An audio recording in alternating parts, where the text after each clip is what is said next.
Staffo, allora ci rivediamo in un contesto diverso quest'estate dopo la tua esperienza con la maglia della nazionale. Ci troviamo a Bressanone durante il Vivi Energia Bricks and Camp 2026, quinta edizione organizzata da Verona Volley, e tu ti trovi qua per insomma dare una mano anche allo staff tecnico che compone questo camp. E cos'è che secondo te è importante che emerga dai ragazzi durante queste attività estive che comunque coinvolgono tantissimi ragazzi in questa settimana anche di età tra i 13 e i 15 anni? Ma innanzitutto ho trovato tanto entusiasmo oggi appena sono arrivati i ragazzi e questo sicuramente è una cosa molto importante, soprattutto all'inizio della settimana. Una cosa che penso che non deve mai mancare quando ci sono queste occasioni, quindi come in questo caso un camp, la cosa che non deve mai mancare è il divertimento, perché viene dopo una stagione, comunque viene dopo un'annata difficile per i ragazzi tra scuola e l'anno magari pallavolistico, quindi è importante che vengano qua anche a staccare un po', a divertirsi.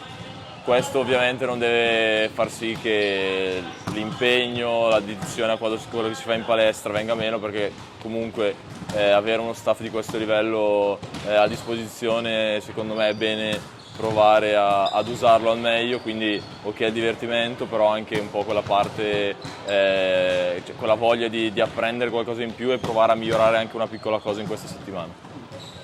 E proprio per la crescita personale di ognuno di loro, al di là dell'aspetto tecnico, comunque del divertimento che chiaramente devono conciliare tra di loro, c'è anche quello anche delle amicizie che si creano in ambienti come questo per quanto sia solo una settimana. Ecco, quanto è importante anche l'aspetto proprio sociale di questa attività. Ma penso sia un aspetto chiave, nel senso che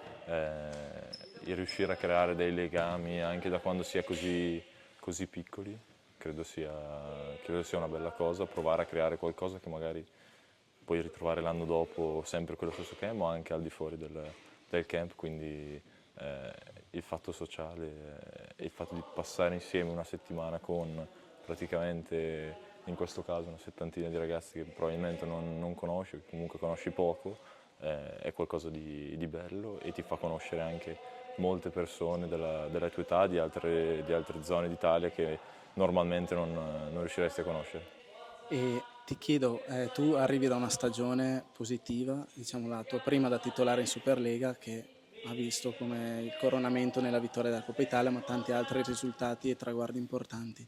Tu cosa pensi di poter dare in questi giorni in cui sei assieme a questi ragazzi? Ma